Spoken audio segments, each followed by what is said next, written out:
За сайн бацгаана хүмүүстээ. Та бүхэнд өдрийн мэнд хүргэе. Өнөөдөр бид хэн социалист систем задруу унах гэсэн хичээлийг үзэж судлах нэ. За энэхүү хичээлийн өрөөнд бид хэн социалист систем задруу унах болсон шалтгаан, дэлхийн улс орнуудад энэхүү хөдөлгөөн ямар арга замаар хэрхэн өрнөсөн талаар үзэж судлах болно. За энэхүү газрын зураг дээр бол тухайн үеийн зөвлөлт социалист бүгд найрамд холбооны улс орнуудыг харуулж байна. За жишээ нь энд Балтийн тэнгисийн улс орнууд байна. Польш, Беларусь, за зүүн Герман, Чехословак, Унгар, Румын, Болгар, Украин, Молдав, за гүрж Армени зэрэг улс орнууд бол энд харагдж байна. За харин энэ ногоон дэвсгэр дээр бол одоо тухайн үеийн капиталист нийгмийн улс орнуудыг бол энд харуулсан байна.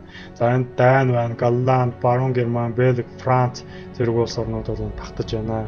Харин энэ газрын зураг дээр одоо эвсэлд нэгдээгүй хоёр улс орн байгаа. Швейцар болон Австри гэсэн хоёр орн байгаамаа.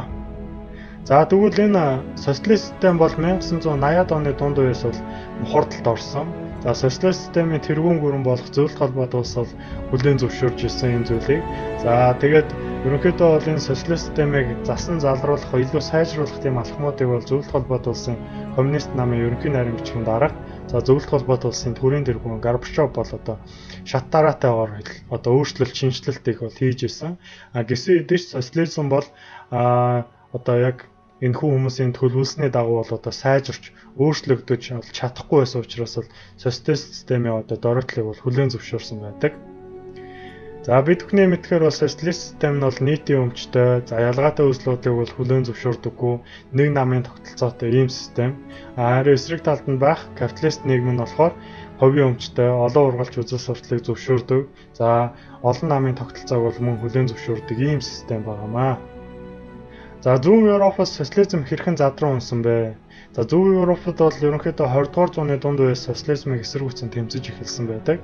За үүний тод илрэл бол 1956 онд Унгарт болсон хөдөлгөөн, 1968 оны Чехословакийн хөдөлгөөн, 1970 оны Польшид хөдөлсөн одоо хөдөлгөөн зэрэг одоо жишээг бол дурдж болно. За гэсэн хэдий ч энэхүү бослого цуглаан хөдөлгөөнийг бол зөвлөлт холбоот улс тэргүүтэй Варшавын гэрээний улс орнууд бол удаа дараалан хүч хэрэглэн бол дарж өссөн байдаг.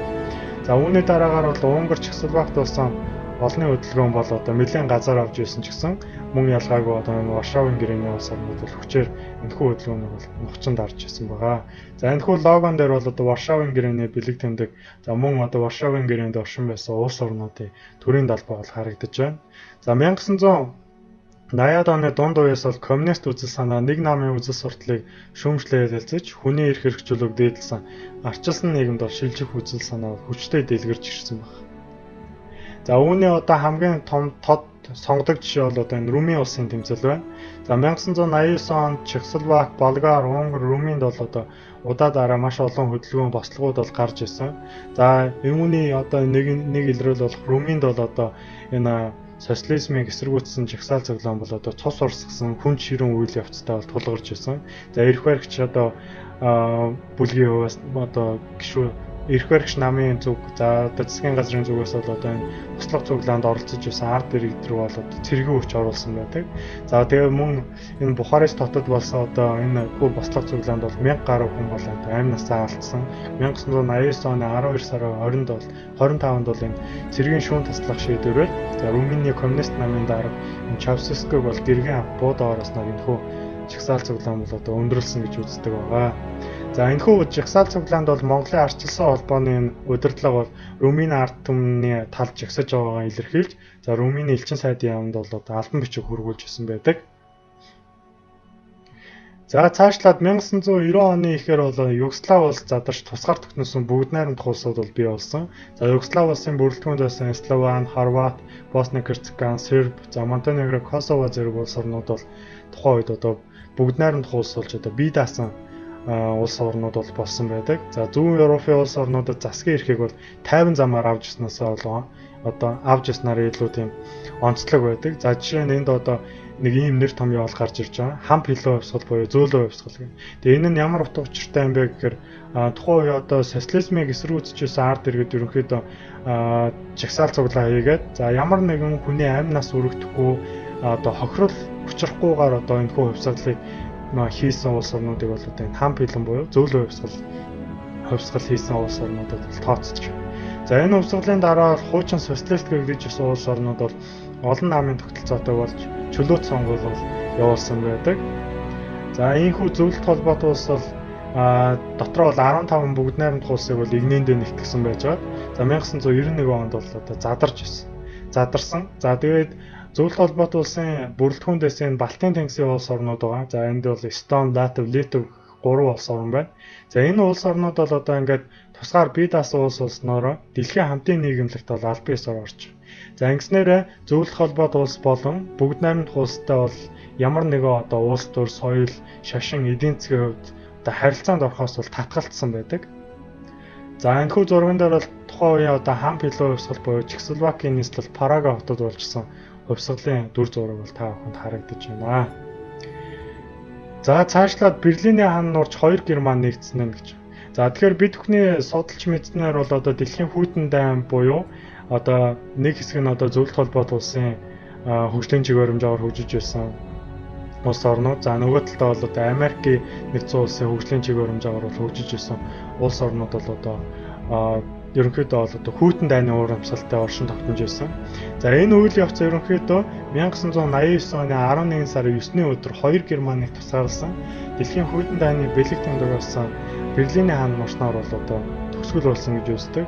За үүнээс өмнө болохоор 1981 онд энэ баруун зүүн Германы одоо удирдагч нар бол Хонекер болон Шмидт нар дээд хэмжээний уулзалт хийж байсан. За энэхүү уулзалтаар бол Европ ТV аюулгүй байдлын төлөө бүгд найрамдах арчилсан Герман улс, холбооны бүгд найрамдах Герман улс нь бол нийтийн хариуцлагын хүрээнд бол нэгдсэн байдаг.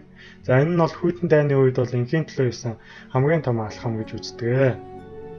За энэ үед олон улсын байдал ямар байв? Зөвлөлт холбоотой улсад бол өөрчлөн байгуулалт өрнөж зүүн Европын улс орнуудад нийгмийн чөлөөт сонголт хийх одоо тийм нөхцөл болцоо бүрдэж исэн. За үүнийгээ дагаад бол зөвлөлт болон Америкийн харилцаа сайжирч цөмийн зэвсгийг устгах гэрээ хэлцээр бол байгуулагдж байсан.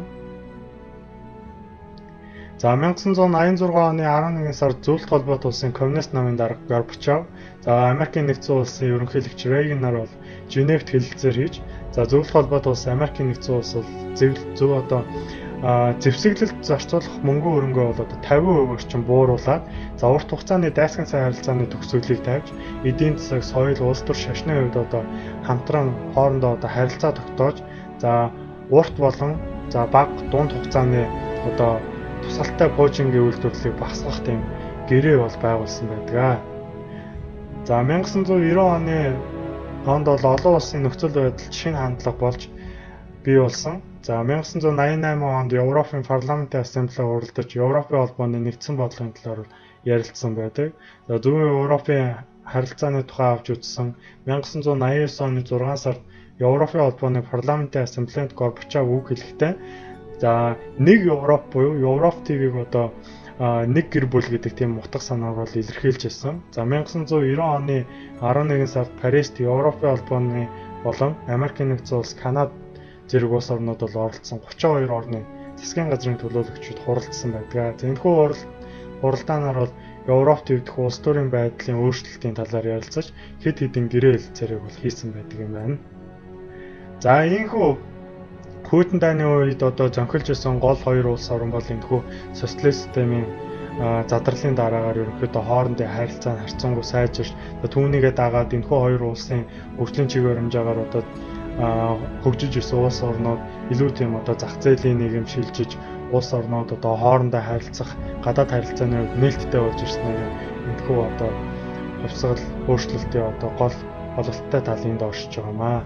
За ийхүү өнөөдрийн хичээл дуусч байна. За та бүхэн бол хичээлээ давтан үзээд за нэмэлтээр одоо ном сурах хичээг за интернет орчин ашиглан бол хичээлээ илүү тийм гүнзгий судлах тийм даалгаврыг бол өгшин та нарт өгж байна.